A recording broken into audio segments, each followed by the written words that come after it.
Don't leave your hometown. Make it better. Like, and it's not any better anywhere else. Like, it really isn't. I've lived all over the world, and I've lived all over the country, and it doesn't get any better. If you have problems, here, you're gonna have them there. They'll follow you. You'll meet the same people if you're vibing at the same vibe. Like, there's unlimited potential here on the Gulf Coast, and for artists out there who feel like, oh, this place, I don't fit in here. Like, yeah, you do. You're here. Like, just make it better. Make yourself fit in more. Then that opportunity is available to you at the Gulfport Arts Center. Come become a member and get involved in the artist community. I mean, it's right there in the downtown area. It is right in the heart of Gulfport, or where the heart of Gulfport should be. And if we keep gathering there with our hearts in the right place, eventually, who knows? Maybe we, through the arts, can change the heart of Gulfport too. So.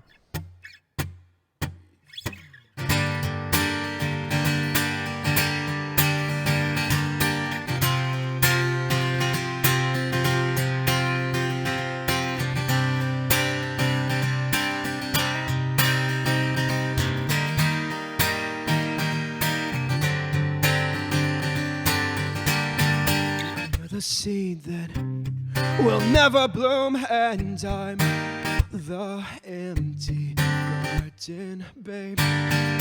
You're the drug that everyone wants to find, and I'm fixed. We're the best, we're the worst, it's night and day. And we keep all our intentions bottled up along the way. And they say you'll be the death of me, so put me in my grave so alone.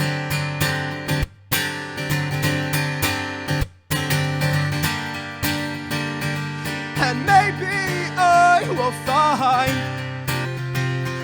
that what feels good ain't always what feels right when we're alone in your room, looking for love in lust. And I try to get away, but I can't seem to shake this game we play when we're alone in your room, looking for love in lust. You're the sickness, and I'm the victim of your symptoms spreading fast. You're the monster that hides in the dark, and I'm the blood on your teeth. We're the best, we're the worst, it's night and day.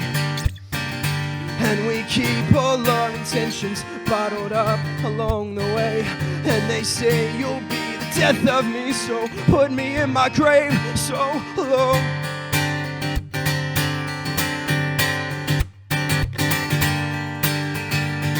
And maybe I will find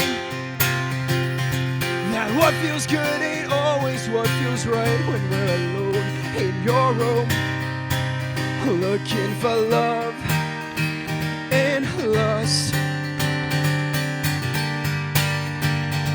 And I try to get away, but I can't seem to shake this game we play when we're alone in your room, looking for love in lust. And though I see it in your eyes, it comes to me as no surprise. You're a hearted through and through, but babe, I'm not the same as you. So now I'm on to something new, and I hope you understand that this ain't what I had planned. Maybe we'll meet again, but this ain't love, and it won't be. And maybe I will find that what feels good ain't always what feels right when we're alone in your room, looking for love in lust. And I try to get away, but I can't seem to shake this game we play when we're alone in your room, looking for love in lust, looking for love in lust, looking looking for love in lust.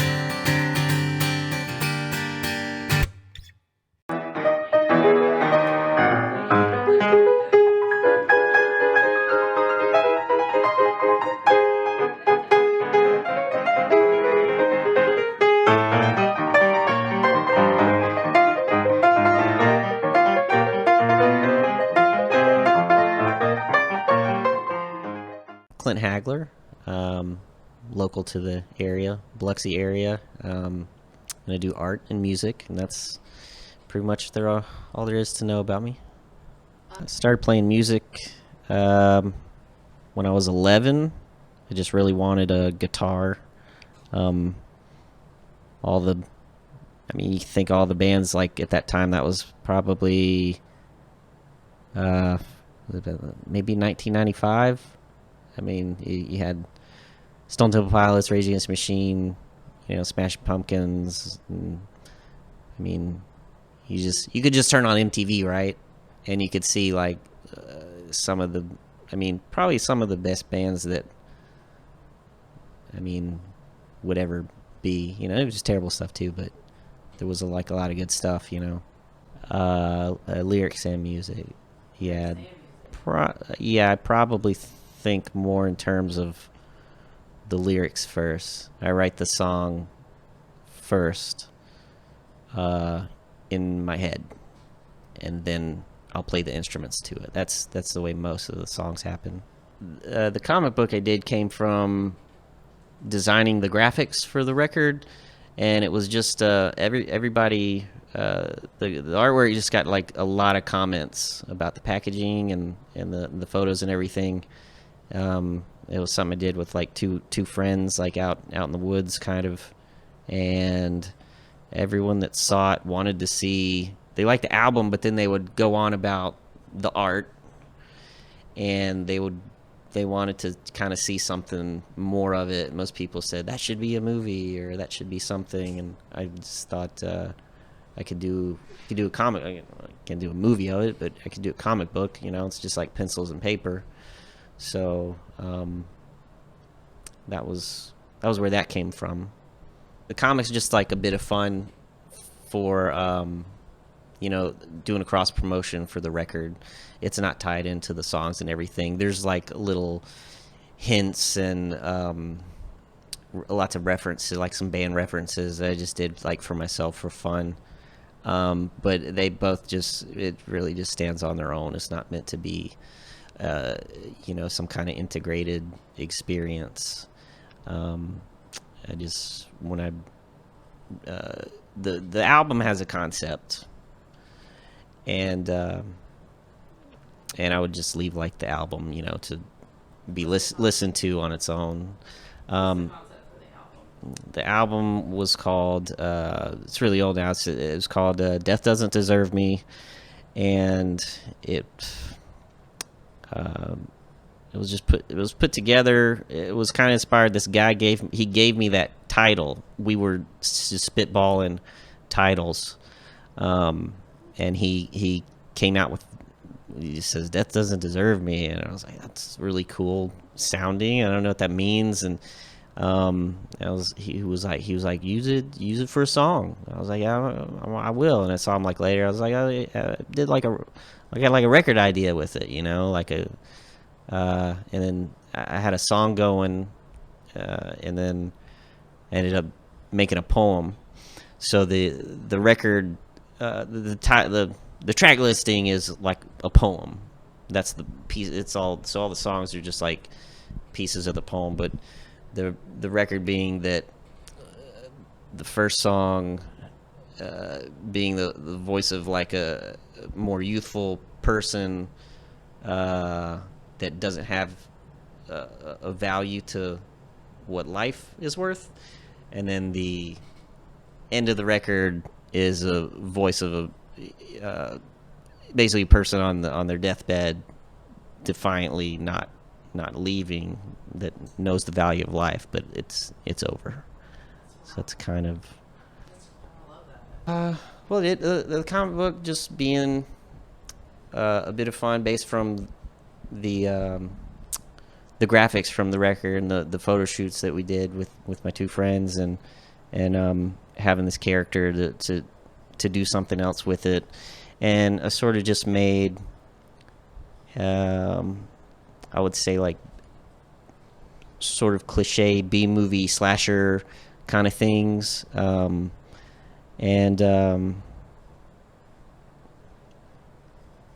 Yeah, that's about all there is to it. It's just it's about, I think it must be like 16 pages of a little bit of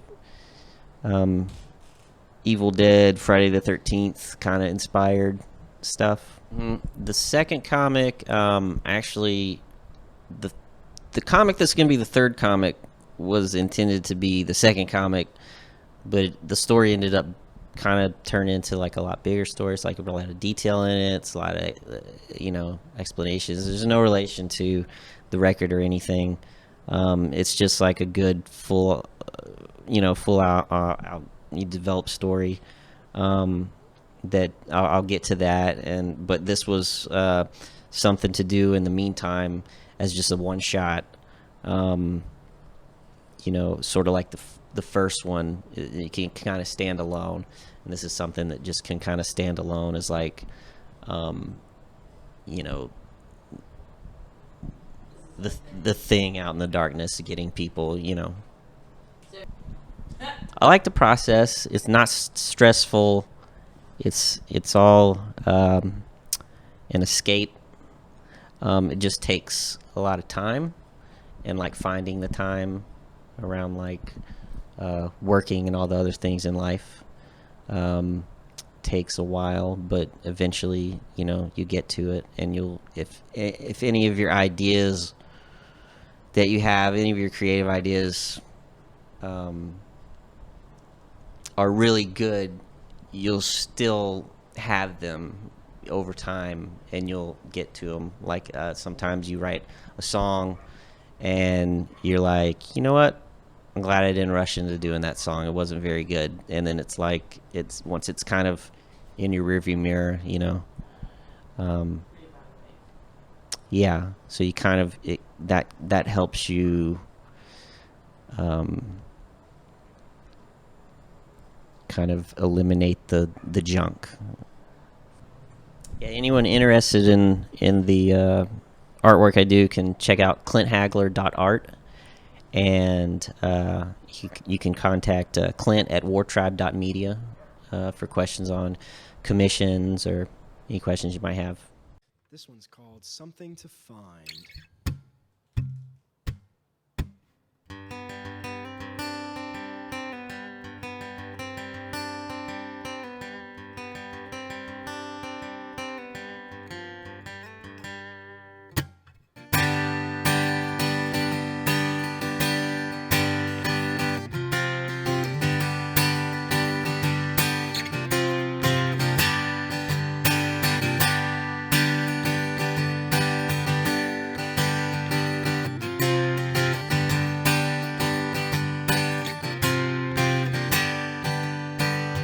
And I felt this way before, my friend. It's one that I feel all the time, and it never seems to end. But I know there's beauty in the blur. For what's gone is what you were. For what's gone is what you were. And I know that everybody has something that they keep hidden, but I've got something to find. I need to go out and be the person I want to be. Start seeing things the way I want to see. How to find what's inside and feel it again.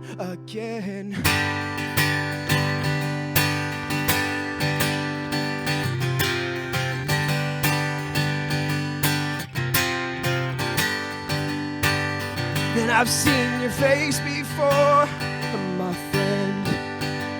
It's one that I wear all the time. It's a means to an end. Because I never was, never were, I'll never be but a kid with a dream to be free for the things that hold me down with no apologies.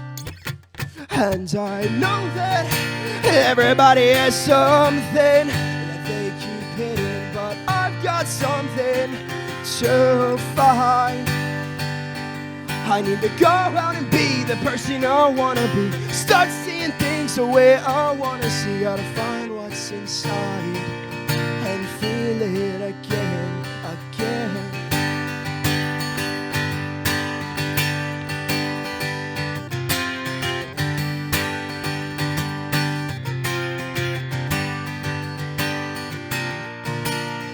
And this road is long, unwinding in front of me, but my hands are on the wheel. All my wounds are gonna heal. I'll find the feeling so surreal, the feeling so surreal. And I know that everybody has something that they keep hidden, but I've got something to find.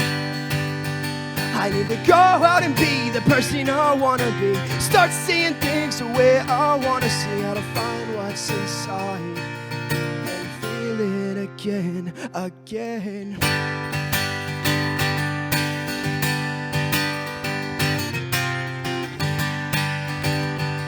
And feel it again, again.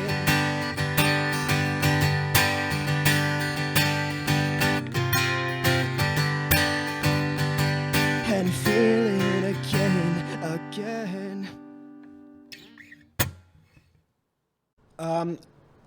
How would I classify my music? I would say that my music is an off-the-wall amalgam of a bunch of different influences and genres that I'm passionate about, ranging from alternative rock to heavy metal to pop music to hip-hop. There's some nuance to be found in every single song for any listener. Try to be as genre fluid as possible. The goal simply being to write songs that we love, songs that we are passionate about, and songs that make listeners feel something whenever they have them, whenever they listen to them, giving them the opportunity to really make those tracks their own. If people want to keep up with me, with my music, with everything that I do, you can find me on my website, www.tytrehernmusic.com. You can find me on all social media at Ty Trehern Music. My records are available on Spotify, Apple Music, Tidal, literally wherever you consume music. And yeah, really hoping that you decide to come on the journey with me and see what we have planned.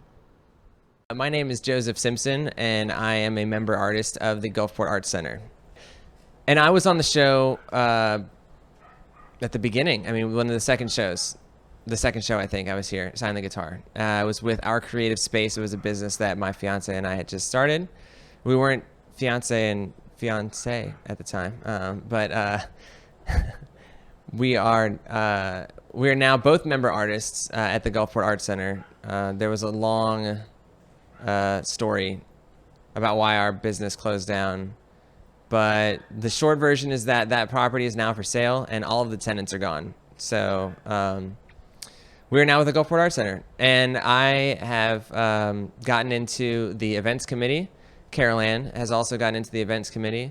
And we've been working behind the scenes to try to push more events for the Gulfport Arts Center. Make your own Valentine's Day cards at the Arts Center. That was really cool. It was really neat to see that come to fruition because we had a big table full of supplies and people were coming down with their significant other and they were picking out stuff and we'd separate them and, you know, no peeking type of stuff. It was fun. And then we had a St. Patrick's Day event where we had Green Freemason, which was awesome. Chandelier Brewing hooked us up with that. And both events were really fun. Those were earlier this year and those were the two that I really kind of worked on the most. So ever since then, we've had our Masterpiece in May show, and we're doing a lot of other shows at the Arts Center, but a lot of people don't know that we're here. So I just wanted to come on the show and let artists in the community know that you don't have to be, one, you don't have to be from Gulfport to be a member of the Gulfport Arts Center, and two, you should be a member of the Gulfport Arts Center because everybody can. You can go to our website and gulfportartscenter.com, and there's a little menu, and you go to the menu, and I think it says become a member or something like that. Become a member, membership, something. Anyway, there's a little bit of a vetting process. It's not very hard. You just submit some photos and you come in and talk to us. Make sure that, you know, it really just helps us to make sure that people who come in are realistic about their prices and stuff. Also, it's pretty cool. There's a $50 a month vendor, fee, whatever. I don't know how membership due. That's what it's called. There's a $50 a month membership due, and then a 10% commission, which is pretty low. If you know anything about being in a gallery, sometimes it's 40% commission, up to 40% commission. So you can keep your prices really reasonable.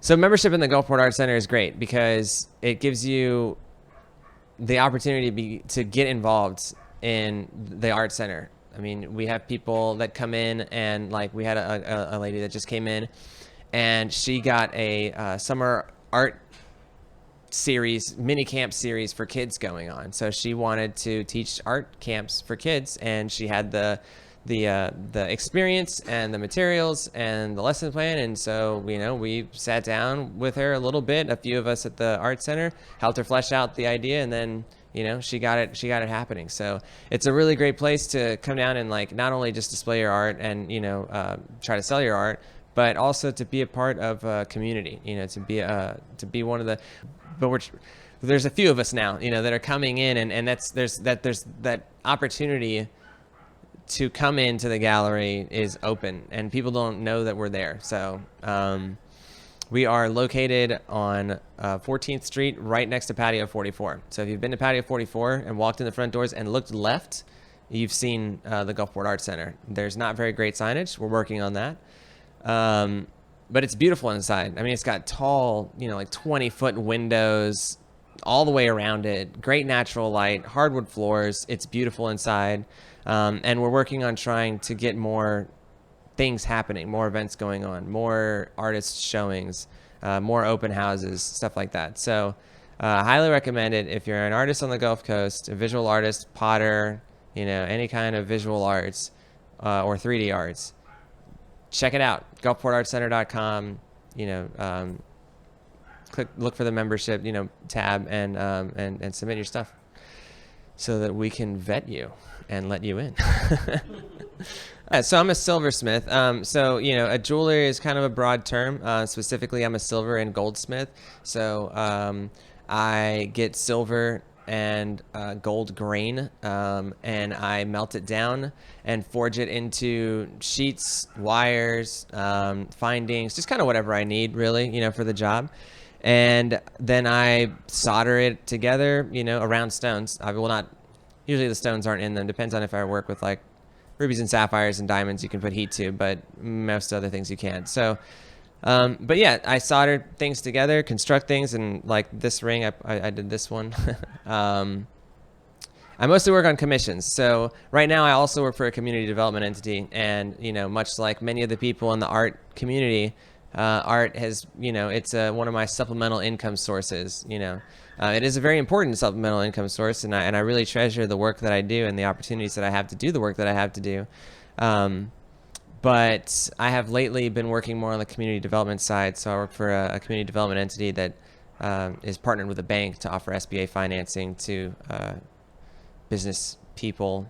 And so as a jeweler, I'm right now, I'm working on a project for a priest. I'm making his like, it's like a wedding band, but for the church, they signify that they're married to the church. It's a really great honor. I love doing it. I love sitting down with people and coming up with ideas for designs, and then, sketching it out and then putting it together and having to work through the process of working with metal. It's a fun medium to work with.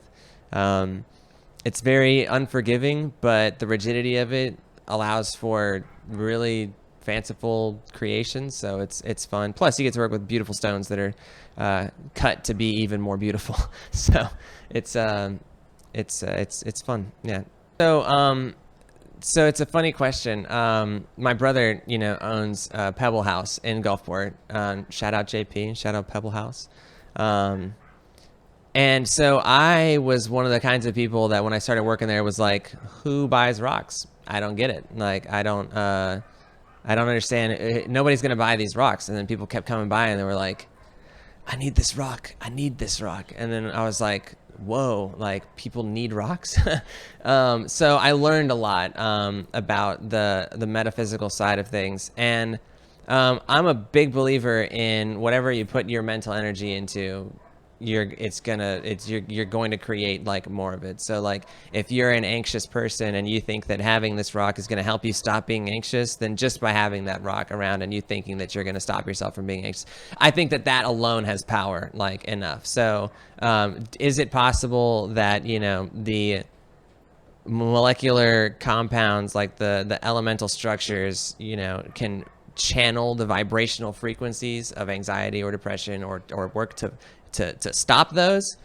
I mean, maybe. I don't know. I don't have microscopes good enough. I mean, like, I think all sorts of things about things that are going on. So maybe, you know, I recently found out what fire agate is like good for and was blown away. I was like, well, why does anybody get anything other than fire agate? Because this seems like the most, like, all right, well, this is going to be my marketing pitch for myself. I have more fire agate jewelry available for purchase. Fire agate. So, all right, this is from a really great book. So it's in addition to having the properties of agate, which I will now read to you. So this is what agate is good for, right? This is a great book. I love this book. A truth amulet in ancient Rome, or bound to the left arm to ensure bountiful crops, agate was sometimes engraved with a snake to guard against snake bite. A grounding stone with a powerful multi-level cleansing effect, bringing about emotional, physical, and intellectual balance, agate stabilizes energy and harmonizes yin and yang. It can bring hidden information to light. Soothing and calming, this stone works slowly but with great strength. Agate facilitates acceptance of yourself and speaking your truth. Overcoming bitterness of the heart, it heals inner anger, fostering courage to start again. Encouraging assimilation of life experiences, agate facilitates stable spiritual growth. Now, this is what fire agate is good for. So in addition to that, fire agate has a deep connection to the earth, and its energy is calming, bringing security and safety. With strong grounding powers, it supports during difficult times and has a protective function, especially against ill wishing. Building a protective shield around the body, it gently returns curses. This stone aids relaxation so that the body mellows out, enhancing meditation. Said to represent absolute perfection, it instills spiritual fortitude and facilitates the evolution of consciousness. Placed on a broken chakra, it gently brings it back online. Fire agate clears etheric blockages and energizes the aura. Fire agate links to the fire element, assisting sexual endeavors and stimulating vitality on all levels. Holding a fire agate effortlessly brings up inner problems for resolution. So I have a necklace and I have a ring available for purchase, both in fine silver, 100% fine silver, and fire agate at the Gulfport Arts Center. Check it out. But yeah, so I mean, do I believe in it? Well, I mean, like, why not? I mean, can it help me do those things? I aim to do those things myself regardless. So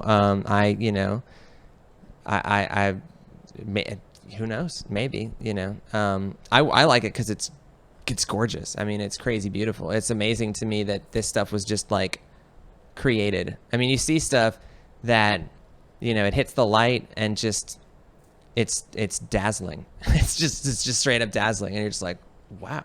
So I think that's cool. That's my favorite part about the rocks is how pretty they are. I like pretty stuff. I like pretty shiny things. Sure, yeah. So I love being commissioned for pieces because I will work on it if I have to. And even sometimes with all the work that I do outside of it, you know, like, it is work, right? So it's not just like, I mean, it's grinding away at it's turning the big wheel. Like I have to literally crank a big wheel to produce the things, the sheets and all the stuff. So, I mean, it is a lot of work to do. And so having commissions is basically one of the ways that I end up doing it more, usually, because if it's just me fiddle farting around to make stuff, a lot of the times it doesn't get finished because I'm like, oh, that'd be really cool if I did this differently, puts it to the side at 85% complete and starts building the next one. So commissions are my favorite thing to do because we sit down together, we come up with a design, you pick a stone that you really like. So it's not wondering, I don't have to wonder, is somebody gonna, you know, all the you know, stylistic choices that make people buy jewelry can be pre-discussed and selected before I actually make the piece. So you know, my prices are anywhere from, I mean, I've made rings for people from $100 to $2,000. So it really all depends on how much somebody's looking to spend. Because I do make my own wire and my own sheet and my own stuff, I'm able to charge better prices than somebody who buys the materials and then has to turn around and make a profit on, like I have more labor into it, but I have less funds into it, so I can charge based on, what I really need,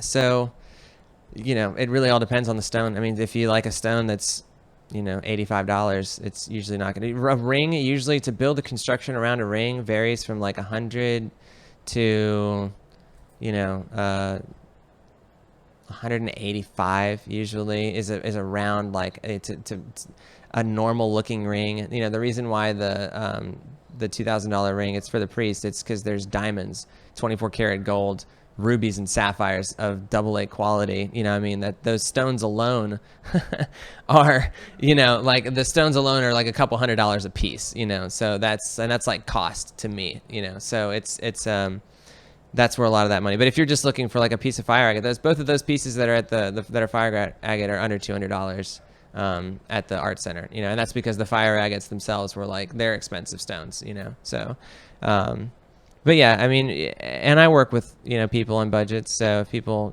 want something made and it's special and they want it custom made, hit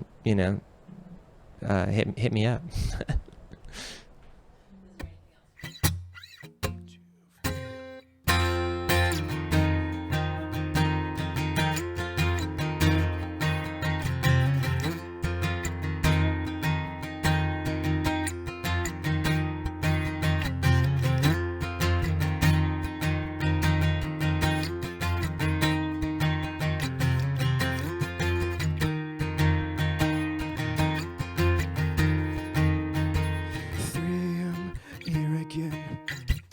Been here in this place before, can't seem to find a way of knowing how to rest, how to dream. The bitter cold of memory beneath my skin is overflowing, stuck inside a state of mind where the thoughts rewind and replay every second that I toss and turn. And I can't get away from here, and I can't get away. And these nights are like years of tossing, turning awake.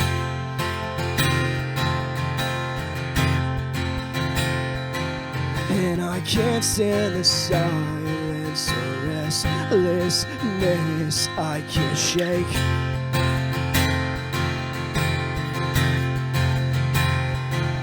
And I can't seem to help myself from losing sleep.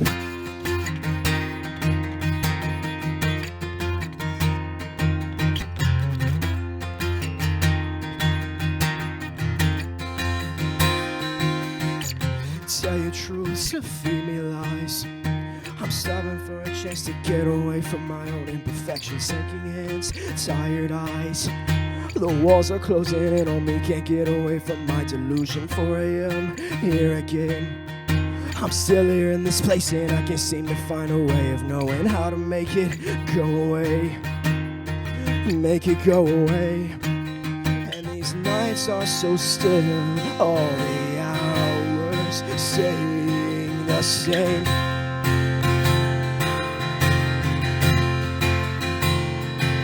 And I can't stand the darkness, these walls of shadows locked in frame.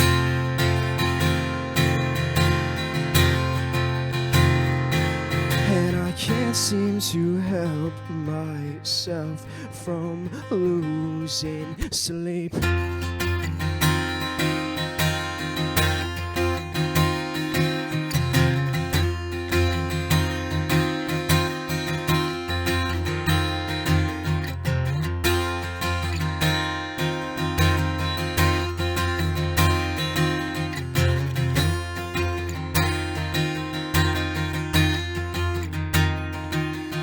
These nights are so still, all the hours saying the same.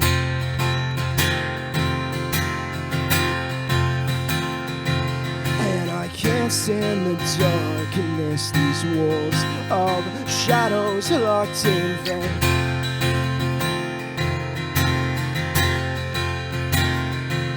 And I can't seem to help myself from losing. And I can't seem to help myself from losing sleep.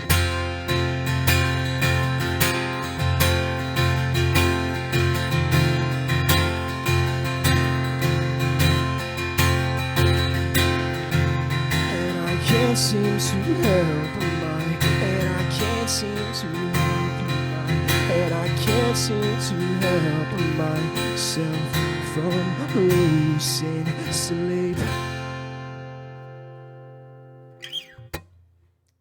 This is the cover for the second Death Doesn't Deserve Me issue. This will be number 2, this standalone issue.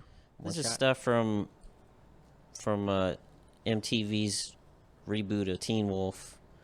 Some concept sketches and okay. Yeah, just a couple people. An old friend of mine saw me drawing some things, and she gave me somebody to email. They were looking for somebody to draw some things for them in season 5 and 6, and ended up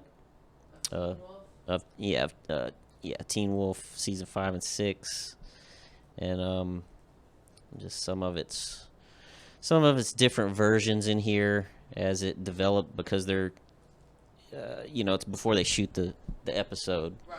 and some of it changes, and they have like it's that's actually something they asked me to use, and the character was like never in the show or anything. I was like doing some different versions of stuff. So it was a lot of. I guess y'all could show it. I mean, they didn't use it. I don't know. It was a lot of ideas for character development, for how they were going to look, and for also for drawings within the show. It's usually, I mean, it's a point in the plot of the episode that the main character's like researching, like the villain, like whatever's going on in the episode, whatever's happening, whatever's after them, and it gives them like something to look up, like either in a book or like on the internet, and they put a lot of thought into it, and you draw something like for hours, and then it's like there it was on screen for like 3 seconds, but it's cool. This is actually somebody drew this, and they had me redraw it. They had me draw it better, so I didn't come up with that on my own. And this is The poster you did.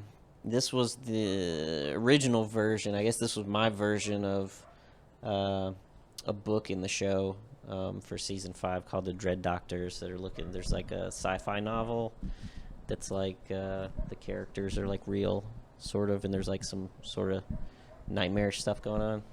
It's hard to remember. It's been a few years back. How did you get hooked up with MTV? Well, it's the production company making the series, so it like runs on MTV, but I'm not on the phone with anybody from MTV. But They just use your art. It's nothing. yeah. It's so cool. And then I thought this was cool. This wasn't actual props in the show, but it was just like concept ideas. Like they were like, oh, give me a couple versions of this, and this was like a hellhound character, and I just kind of did some based on like different dogs, like this one, like a Doberman and a hyena, Clint, I'm so drawn, and then that's colored on the computer. So what is that scene? That was like the villains for that like season 6 or something, or Teen Wolf, season 6 of Teen Wolf. And then and that it's was a storyboard, and they ended up using that, or no, it's not storyboards. It's props. So it's like the props department, right? Okay. So if someone, if the character like has to open a book to find this painting in like an encyclopedia or something, like they have to have somebody create, because they can't just go grab something off the internet. It's like copyright infringement. They have to have something like specifically made for the show, and they go into like crazy detail. That's really cool. Yeah. That's So it's really cool. I don't know. Yes, it was neat Do to. you like that? Do you like having somebody give you a bunch of this is what I want. These are my guidelines. This is how I want this to work. And then you send it to them, and they're like, no, fix this. Do you like that kind of critique if you're hired to do something like that? Yeah, it's like a big challenge, and they kept asking me to do, more stuff. They'd come back to me because it would be something different. Like in another episode, it would be something in a different style, but they could give me samples, and I'd say, yeah, I got that, so you could just mimic the particular style that they were looking for a sketch. Or this is yeah, you can get some shots of this. This is So what is that? this is just pages from my own comic book. Those are the original ink pages, pencil and ink, just same page, and then just a blown up color without the any of the text. So do you, It's digital color. Yeah, that's how most. do you That's draw pretty it standard. digitally? No, that's the drawing there. That's How long does each page take you? probably you probably want to limit yourself on time just so that you can complete it. But I probably drew that page for like 10 hours. Okay. No, Yeah, I knew this professional guy, and he says he limits himself to spend no more than 4 hours per page. but if it's done, But it's done, right? And if it's not done, it's done. It's done when it's done. If it works, because you're telling a story. Your image has got to tell a story. either way. I would say if you do art or like anything creative and it's not right, just don't be afraid to start over. Like, that doesn't have to be it. You could draw that page like a bunch of times till you're happy with it. I love it. And it's just like, but sometimes it has to be finished. Like somebody told me, make it finished, not perfect. Looks Just so good. because you can just never finish something. You just, a lot of musicians do that on songs. They never go back and finish those songs. They start them, and they just go start another one. You end up with a bunch of unfinished stuff. So I love it. I don't know. There's probably like in my family, there's probably like 7 like really good comic book ideas, and probably get around to doing them sometime. But there's no rush. Like, it's I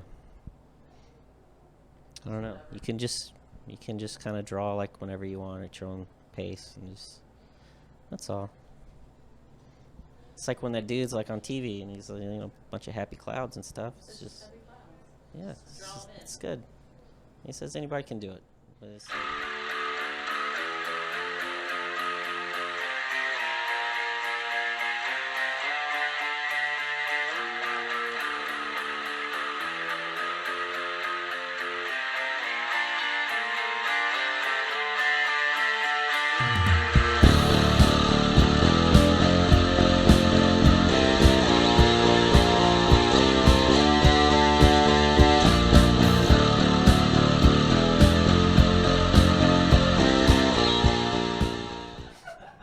And let me tell you why you need it, actually. Hold on. No, I've got this. It's going to take a minute, so let me tell you a joke in the meantime while I scroll through here. Guy sits on a bench. The guy picks up his phone and is like, I got to find a thing from that phone, and starts scrolling. That's as far as I've gotten with the joke. Hold on. I found the thing. All right, I'm almost there. Almost there. This is where I took a picture of it because somebody asked me about it. They were like, hey, what's fire agate good for? And I was like, I should know that, but I don't. So, man, I take too many pictures of my roses, you guys. Somebody stop me. I've got a problem. Yeah, it's lost. It's lost in the picture of the roses is the picture that's important. Oh, here it is. Okay, I found it.